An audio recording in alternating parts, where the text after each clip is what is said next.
لیکن جیسے جیسے عید کے دن نزدیک آتے ہیں مردے کیوں روتے ہیں اور یہ دعا کرتے ہیں کہ کاش کبھی عید نہ آئے۔ ہم لوگ تو عید کی خوشی منا رہے ہوتے ہیں، لیکن مردے عید آنے کا غم مناتے ہیں۔ کچھ مردے ایسے ہیں جو عید کے آنے پر بہت دکھ میں آ جاتے ہیں اور بہت بڑی مصیبت ان پر آنے والی ہوتی ہے، اس وجہ سے وہ لوگ بہت پریشان ہوتے ہیں۔ آپ صلی اللہ علیہ وآلہ وسلم نے ارشاد فرمایا،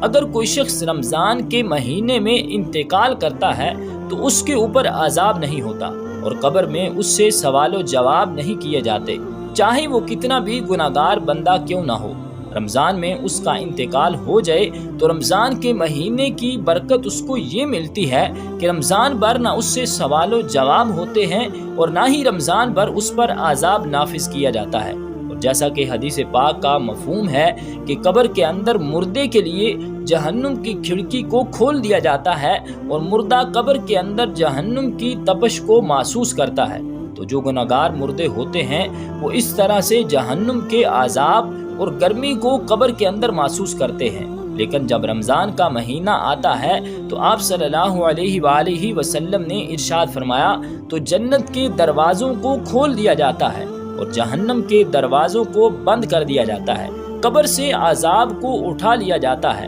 اور اللہ تعالیٰ کی رحمتوں کا نزول ہوتا ہے۔ اس سے مردے کو بڑی راحت ملتی ہے۔ رمضان کے آنے سے مردہ بڑا خوش ہوتا ہے کہ ہمارے اوپر سے عذاب اٹھا لیا گیا ہے۔ جو قبر کے اندر ہمارے جہنم کے دروازے کھلے ہوئے تھے وہ دروازے بند کر دیے گئے ہیں، تو وہ مردہ بڑی راحت محسوس کرتا ہے۔ اب سوال یہ پیدا ہوتا ہے کہ جن لوگوں کے اوپر اللہ تعالیٰ نے رمضان میں عذاب ہٹا لیا تھا تو عید کے بعد ان کے اوپر عذاب مسلط ہوگا یا نہیں؟ کچھ مردے تو ایسے ہوتے ہیں کہ جن کے اوپر عذاب نافذ نہیں کیا جاتا، لیکن بہت سارے مردے ایسے ہوتے ہیں جن کے اوپر عید کے دن ہی جیسے رمضان کا مہینہ ختم ہوتا ہے فوراً ہی عذاب شروع ہو جاتا ہے، جیسے پورا سال وہ لوگ قبر میں سزا اور عذاب بھگت رہے تھے، عذاب میں وہ لوگ پھر ملوث اور گرفتار ہو جاتے ہیں۔ بعض علماء فرماتے ہیں کہ جب کوئی انسان رمضان کے مہینے میں انتقال کرتا ہے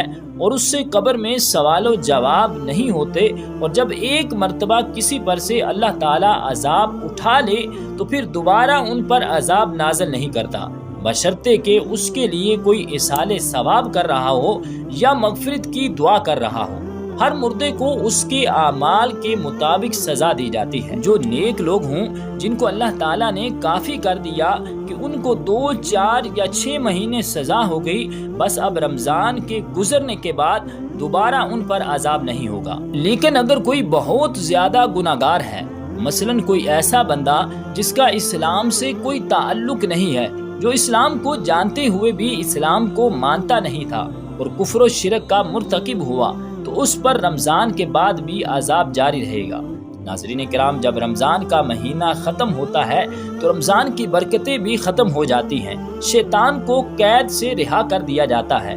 مردوں پر سے رحم کا معاملہ ختم ہو جاتا ہے، جہنم کے دروازے جو بند تھے وہ رمضان کے جانے سے کھول دیے جاتے ہیں۔ ان سب باتوں کا مردوں کو علم ہوتا ہے کہ کب رمضان شروع ہو رہا ہے اور کب رمضان ختم ہو رہا ہے، تو رمضان کے جانے سے اہل قبور سوچتے ہیں کہ اب رمضان کا مہینہ جا رہا ہے اور پھر عید جیسے ہی آئے گی اس کے بعد ہم پر عذاب کو پھر سے مسلط کر دیا جائے گا، جس کی وجہ سے وہ مردے غمگین ہو جاتے ہیں اور روتے ہیں۔ رمضان بھر تو مرحومین کی عید ہوتی ہے کہ ان پر عذاب نہیں ہوتا۔ ہم لوگ رمضان کے آخری عشرے میں جب اپنی مغفرت کی دعائیں اللہ رب العالمین سے کرتے ہیں تو پھر ہمیں اپنے مرحومین کے لیے بھی زیادہ سے زیادہ اصالِ ثواب کرنا چاہیے، اور صرف اپنے مرحومین کے لیے نہیں بلکہ تمام امت مسلمہ کے لیے مغفرت کی دعا کرنی چاہیے۔ رب ذوالجلال ہم سب کو عمل کی توفیق اور ہمت عطا فرمائے، آمین، بجاہ النبی الکریم الامین۔